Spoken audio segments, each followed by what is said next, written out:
Et bonjour à tous, j'espère que vous allez bien avec ces températures assez folles qu'on a ces derniers jours. D'ailleurs, on en reparlera dans cette nouvelle vidéo.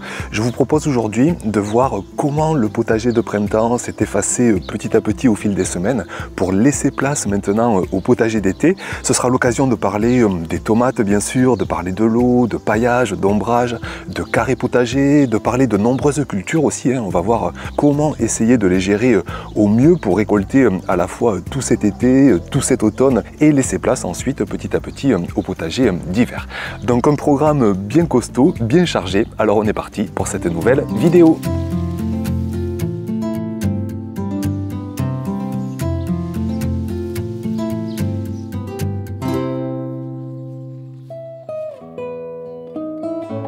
Donc pour revenir sur cette culture, vous dire plusieurs choses. Déjà concernant la taille, que ce soit des feuilles, que ce soit des gourmands, je vous en ai déjà parlé, je taille beaucoup notamment le bas des plants pour éviter le contact avec le sol, pour apporter un maximum d'oxygène, d'aération. Donc je mène souvent les plants sur une tige sur le bas et puis rapidement, sitôt qu'ils arrivent à 1 mètre de hauteur, je laisse partir une deuxième tige, parfois une troisième, parfois une quatrième. Les tomates cerises, carrément, je les laisse buissonner. Et puis sur ces plants qui sont menés sur 2, 3, 4 tiges, vous les voyez, je les tuteur que ce soit sur des treillis, sur des bambous, sur des cannes de Provence, sur des roseaux pour les maintenir droits, pour faciliter la récolte et puis toujours pour optimiser vraiment la prise à la lumière, l'oxygénation, l'aération, réduire le risque de maladie.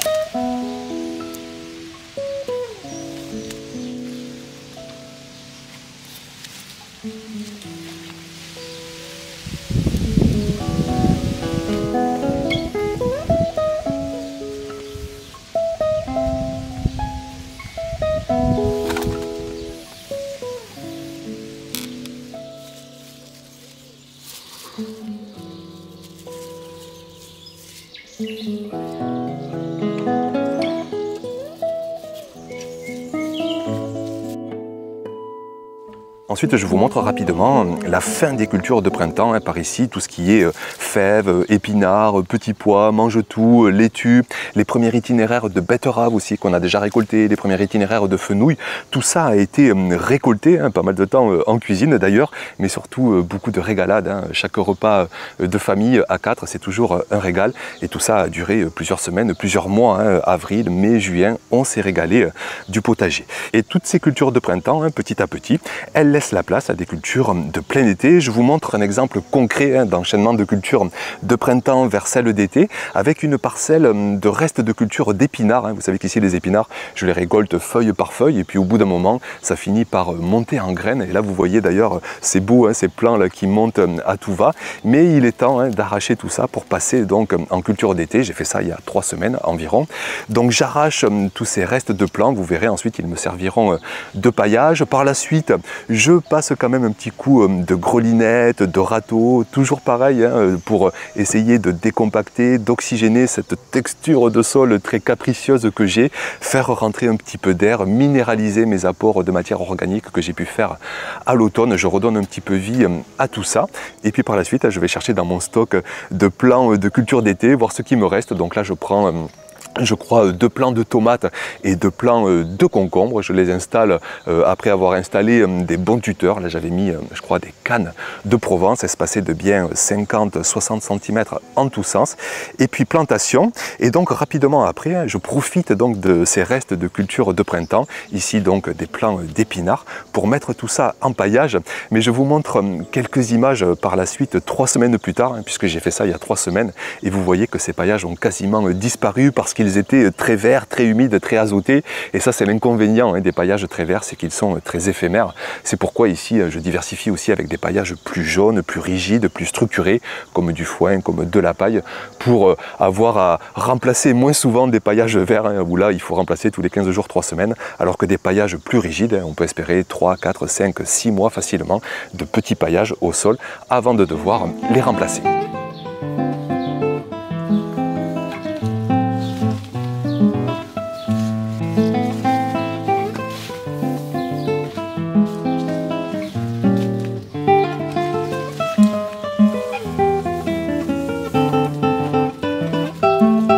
petit mot ensuite sur la culture de la courgette.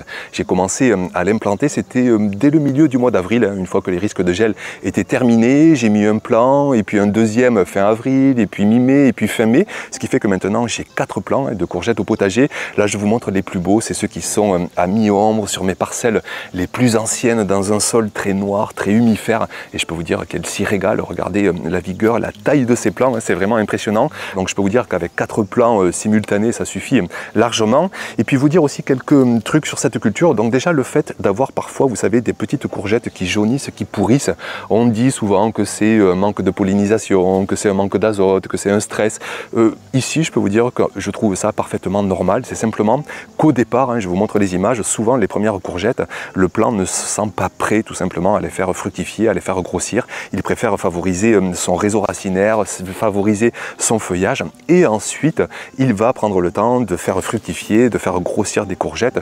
Donc ne paniquez pas si vous avez des petites courgettes qui jaunissent, qui pourrissent. Dans 99% des cas, c'est simplement normal. N'allez pas vous amuser à polliniser à la main les fleurs mâles, les fleurs femelles. Laissez tranquille votre culture et tout va bien se passer. Donc pour finir aussi avec cette culture, vous dire que là j'ai 4 plants, mais je pense déjà à la suite. Moi je veux des courgettes jusqu'au mois d'octobre. Donc là je commence à en semer pour continuer à étaler les plantations, parce que les premiers plants plantés mi-avril vont commencer à griller la fin juillet, début août. Donc il va falloir les remplacer. Donc je sème 2, 3, 4 plants que je vais installer sur les semaines à venir, et jusqu'à mi-juillet, on peut planter des plants de courgettes dans son potager.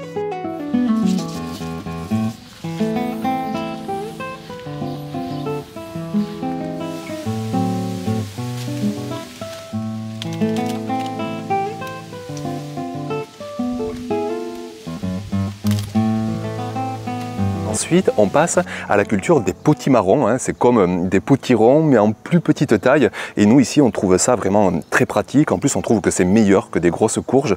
Donc, en fait, on fait quasiment pas de grosses courges. On se contente de butternuts, de potimarrons. C'est des petits calibres. Quand on en ouvre un, on peut le manger quasiment tout à la fois. Alors que des gros calibres, parfois, on est embêté. On a du mal à bien valoriser ça en cuisine. Donc ici, là, encore cette saison, je ne vais cultiver que des potimarrons.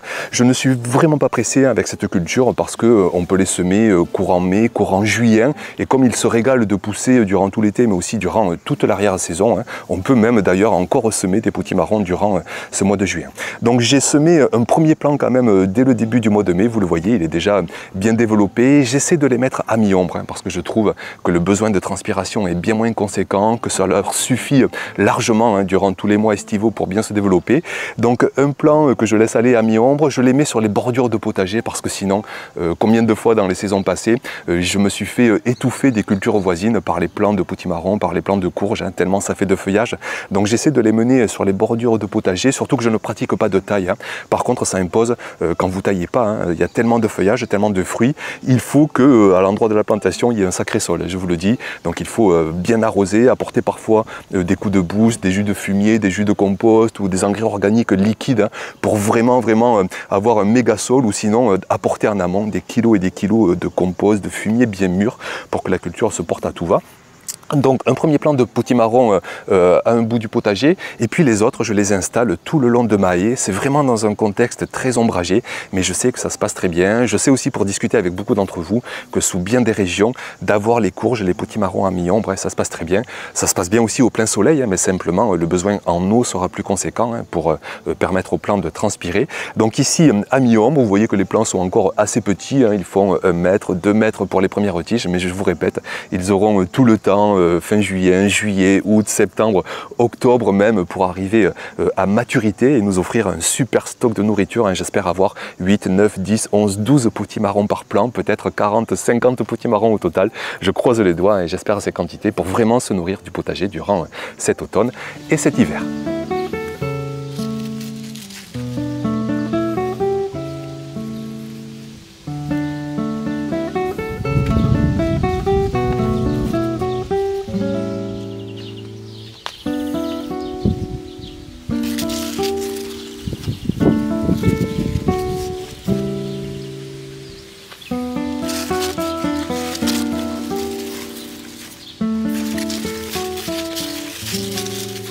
On passe ensuite à la culture de la carotte qu'on commence ici, ça y est, à déjà récolter. Tout ça grâce à un semis très précoce que j'avais fait dès début mars. Je vous l'avais montré sur la chaîne à l'époque, c'était en carré potager. Et regardez la beauté de ces carottes, c'est une variété assez originale, Purple Dragon, avec une couleur vraiment rouge-violette. Au passage, je vous rappelle que vous retrouvez toutes mes variétés coup de cœur chez mon partenaire labonnegraine.com. Allez faire un tour sur le site, allez faire un tour sur ma rubrique, le potager d'Olivier. Vous y retrouvez vraiment toutes les variétés que je préfère, les variétés là qu'il va falloir bientôt semer pour le potager d'hiver. Vous y retrouvez tout ça. Vous avez un code promo en plus sur des prix déjà très accessibles, une qualité de fou, un service client au top. Donc n'hésitez pas à aller y faire un tour. Donc concernant ces carottes, on commence donc à les récolter. Et puis par la suite, j'ai lancé 2 autres itinéraires, cette fois-ci en pleine terre. Je m'en occupe au quotidien. C'est vraiment un semis qui demande beaucoup d'attention. Il faut constamment désherber, éviter que la culture se fasse envahir. L'occasion aussi d'éclaircir pour ne laisser qu'une carotte tous les 3-4 cm, que chacune ait bien la place de bien se développer. Donc un bel éclaircissage. Et puis le challenge avec cette culture, ça va être là maintenant de réaliser un gros semis, bien 3 fois 4 mètres linéaires, d'avoir 10-12 mètres au final, d'espérer des centaines de carottes pour cet automne, pour cet hiver. Mais là, le challenge, ça va être de le réussir parce qu'il fait très chaud, parce qu'il fait très sec. Donc il va falloir maintenir une humidité ambiante. Je pense que je vais couvrir ce semis une fois semé pour vraiment éviter toute évaporation. Et il va falloir que je trouve une place. Donc là, je vais attendre qu'une culture se libère. Je pense peut-être aux pommes de terre. D'ailleurs, on va aller les voir de suite. Ça y est, elles commencent à arriver à récolte.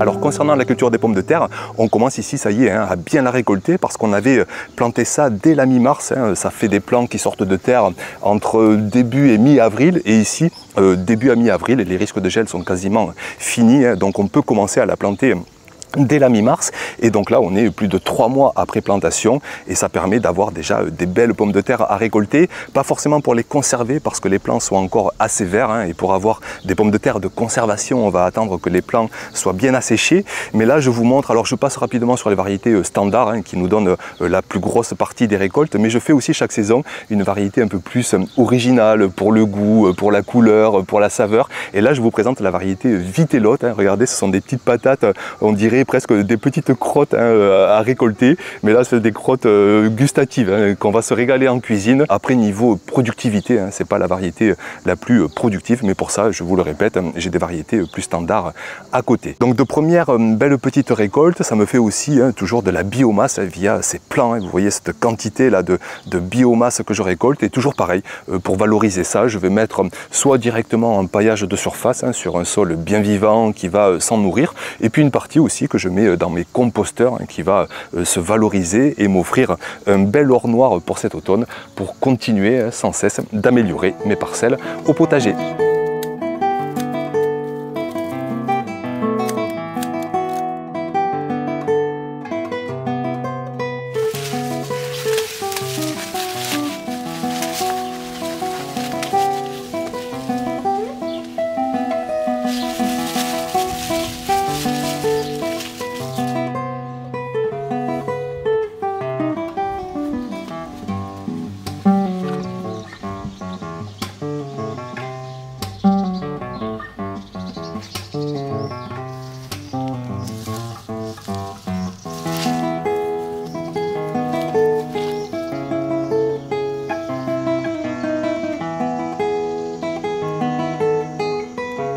Je voulais vous parler aussi, vous dire un petit mot de la chaleur, des fortes températures qu'on a en ce moment et vous rappeler quelque part ce trio magique qui permet de faire face presque à tous les contextes. Je vous en ai parlé durant toutes ces années sur la chaîne, à la fois l'arrosage, l'ombrage et le paillage. Vous dire comment ici je le gère en ce moment. Déjà en premier lieu l'arrosage. J'insiste pour vous dire que quelles que soient les graines que vous allez semer, quelles que soient les approches du potager que vous allez mettre en place, la permaculture, la syntropie, l'approche biologique, l'approche conventionnelle, quoi qu'il en soit, le potager c'est de l'eau, l'activité biologique c'est de l'eau, les cultures c'est de l'eau, les récoltes c'est de l'eau. Donc sous forte chaleur, quand il fait chaud, du vent, quand il fait très sec, vraiment prioriser l'arrosage. C'est parfois 3, 4, 5, 6, 7, 8, 9, jusqu'à 10 litres d'eau au mètre carré par jour qu'il faut pour répondre à la fois aux besoins de transpiration, aux besoins d'évaporation. Pour baisser ces besoins, qu'est-ce qu'on peut faire? On peut apporter un peu de paillage au sol pour baisser le besoin d'évaporation, éviter que le soleil ne tape sur l'humidité du sol et que l'eau ne s'évapore de trop. On peut aussi procurer un petit ombrage, surtout sous les climats chauds du sud. Moi, j'ai toute une partie du potager qui est à mi-ombre et je peux vous dire que sitôt qu'il fait chaud, c'est là où ça pousse le mieux parce qu'il fait quelques degrés de moins, parce que l'eau est présente en plus grande quantité et mieux préservée dans mon sol à l'aide de petits ombrages. Donc, essayez de manier au mieux ces trois solutions, paillage, ombrage, arrosage, avec la finalité, avec le résultat voulu, d'avoir constamment un sol humide pour que constamment nos cultures, qui sont de la vie, chaque minute, chaque heure, chaque semaine qui passe, il faut que les plants de tomates, par exemple, se maintiennent droits, il faut qu'ils respirent, il faut qu'ils transpirent, il faut qu'ils grandissent, il faut qu'ils fructifient, il faut qu'ils fassent des tomates. Et tout ça, je vous le répète, ça peut être 0 litre par jour d'eau quand il pleut, ça peut être 1 à 2 litres quand il fait 20 degrés, qu'il ne fait pas très chaud au mètre carré. Et rapidement, sitôt qu'il fait 25, qu'il fait 30, qu'il fait 35 comme en ce moment sous bien des régions, ça monte à 5, 6 litres au mètre carré par jour. Donc c'est notre devoir de jardinier de trouver cette ressource et d'être efficient. Vous savez que efficient, c'est vraiment optimiser ce qu'on met en place et hors de question d'arroser pour laisser le sol à nu et que tout s'évapore. Donc petit paillage, parfois léger ombrage pour que ça transpire moins. Et comme ça, les 3, 4, 5, 6 litres d'eau qu'on va apporter au mètre carré vont être bonifiés et vont permettre une bonne vigueur d'ensemble du potager. Donc voilà comment moi ici en tout cas j'arrive à faire face à ces épisodes de forte chaleur en maniant ces trois solutions d'ombrage, d'arrosage et de paillage. Et en parlant de paillage, je vous montre mes parcelles qui sont le plus au plein soleil. Alors en ce moment, elles ne sont pas super dessinées, elles ne sont pas envahies de cultures déjà bien avancées parce qu'en fait, ça a été le lieu de mon potager de printemps. Le potager de printemps, il faut vraiment qu'il soit au plein soleil parce qu'il est encore très faible à mi-saison et il ne faut pas les cultiver sur des parcelles à mi-ombre. Donc sur ces parcelles de plein soleil, il y a encore un mois, tous mes petits pois, mange-tout, fèves, épinards et tout ça, j'ai arraché ces dernières semaines, fin mai, début juillet et ensuite donc j'ai pu implanter petit à petit mes concombres, mes melons, mes pastèques, mes patates douces, mes tomates, des cultures qui aiment bien la chaleur, qui aiment bien le plein soleil. Et ce que j'ai fait, c'est que j'ai profité de tous mes résidus de culture de printemps et je peux vous dire que ça fait une sacrée biomasse, tous ces plants de fèves, de petits pois, de mange-tout que j'ai broyés avec une cisaille tout simplement. Et là, vous voyez tous ces paillages qui sont asséchés, qui sont mis au pied des cultures d'été et ça va me permettre ainsi de mieux préserver l'humidité et d'espérer un sol constamment humide pour traverser au mieux là ces 3 mois qui nous attendent, souvent trop chaud, trop sec, qui manquent d'humidité. Et là donc avec un petit paillage de surface, tout devrait mieux se passer.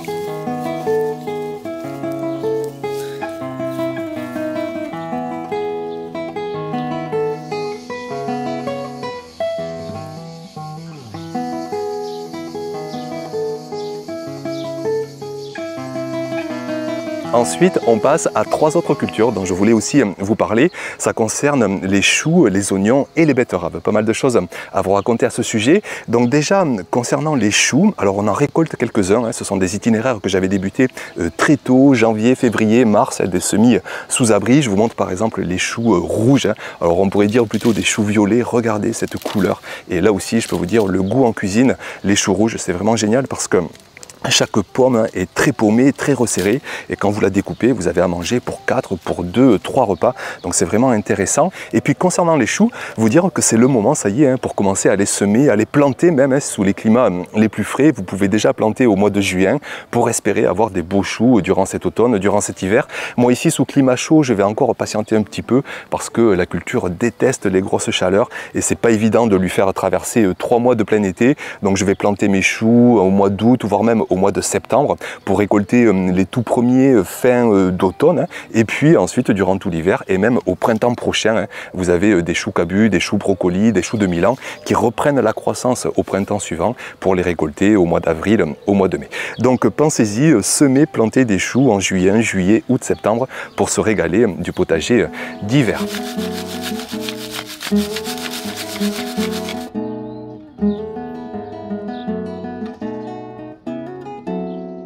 Ensuite, concernant les betteraves, là aussi pas mal de choses à vous dire. Déjà vous dire qu'on s'en nourrit beaucoup déjà là, cette saison grâce aux premiers itinéraires que j'ai fait de saison, grâce à un premier itinéraire que j'ai fait, que j'avais semé dès février. Je vous l'avais montré là aussi. Sur la chaîne, j'avais planté ça courant du mois de mars et là regardez ces énormes betteraves, elles se régalent vraiment dans ce sol riche de toutes les fertilités. Et puis comme bien des cultures, j'ai lancé par la suite un deuxième, un troisième itinéraire. Chaque fois je décale de 4-5 semaines pour vraiment essayer de récolter tout au long de la saison. Et là, comme les choux, il va commencer à être temps de penser à un dernier itinéraire pour préparer son potager d'automne et d'hiver. Les betteraves se conservent très bien tout l'automne, tout l'hiver dans de la terre. Il faut les récolter vraiment toutes que s'il y a un gros gel d'annoncer, mais sinon donc là de les semer début juillet par exemple en pleine terre, vous mettrez 30, 40, 50 graines, ça dépend de la taille de votre potager, de votre famille. Moi ici j'espère avoir 40, 50 betteraves à récolter cet automne, donc là sitôt qu'une place se libérera, je ferai un quatrième itinéraire par ici sur cette saison pour espérer se nourrir au mieux de cette culture.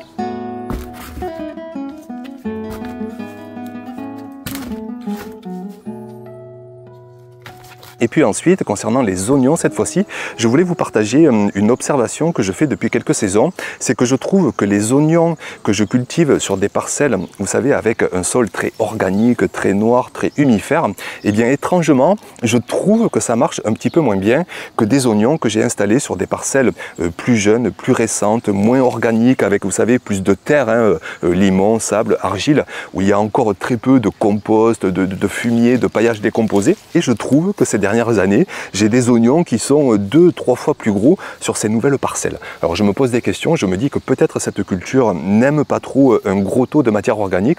Alors ça m'intéresse de vous lire dans les commentaires, pour ceux qui ont la connaissance et l'expérience avec cette culture, dites-moi, peut-être que vous allez me contredire, que vous allez me dire que dans des sols très humifères, vous arrivez à avoir de beaux résultats. Mais ici en tout cas, je réussis mieux mes oignons dans une terre peu organique qu'une terre au contraire très organique, très humifère.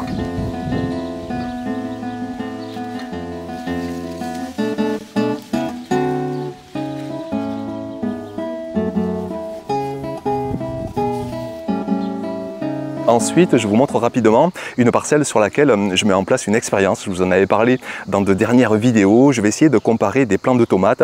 Alors certains que je vais mener sans eau. Pour l'instant, je les ai arrosés le temps qu'ils s'installent. Mais là, ça y est, je vais arrêter l'irrigation. D'autres que je vais arroser avec du purin, notamment du purin de consoude. Ce sera l'objet d'une prochaine vidéo consacrée à ce sujet. D'autres que j'ai mis avec de l'urine, d'autres que j'ai mis avec de l'engrais. Donc tout ça est installé. C'est juste pour vous tenir informé que ça y est, l'expérience est mise en place et donc ces semaines à venir, je vous ferai suivre cette expérience. On verra ce que donnent notamment ces plants de tomates sans eau. Vous savez que c'est toujours un débat un petit peu sur internet, sans eau, sans arrosage, des variétés qui résistent plus que d'autres. Là justement, j'ai essayé des variétés différentes. On pourra en reparler tout au long de l'été. Et puis ensuite, quoi vous dire? Oui, finir aussi avec la culture des patates douces. J'adore tellement cette culture des récoltes monstrueuses à l'automne. Donc je vous avais montré ça, je l'avais implanté dès le début, à milieu, fin du mois de mai. Et là, vous voyez qu'un mois plus tard environ, ça y est, les lianes commencent à se développer. Elles vont courir sur des mètres et des mètres. Vous dire donc qu'on peut les laisser au sol. C'est même mieux de les laisser au sol parce qu'elles font des petites racines pour continuellement aller chercher de l'eau, des minéraux, alimenter cette culture très gourmande. On peut aussi s'amuser à faire grimper, à tutorer certaines lianes le long de tuteurs, de treillis par exemple, avec l'inconvénient donc que ça ne pourra pas raciner, mais l'avantage de pouvoir par exemple récolter des petites feuilles. Vous savez qu'elles sont bonnes à manger, ces petites feuilles de lianes de patates douces.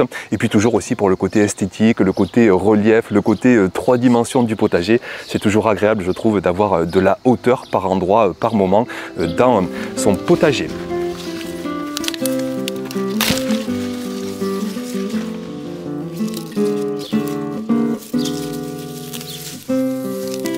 Donc voilà pour le tour des cultures. Je voulais finir aussi en vous rappelant les différents semis que vous pouvez faire en ce moment pour déjà penser au potager d'automne, au potager d'hiver. Donc je me suis noté les blettes, les betteraves de culture que vous voyez souvent dans les vidéos, que j'adore.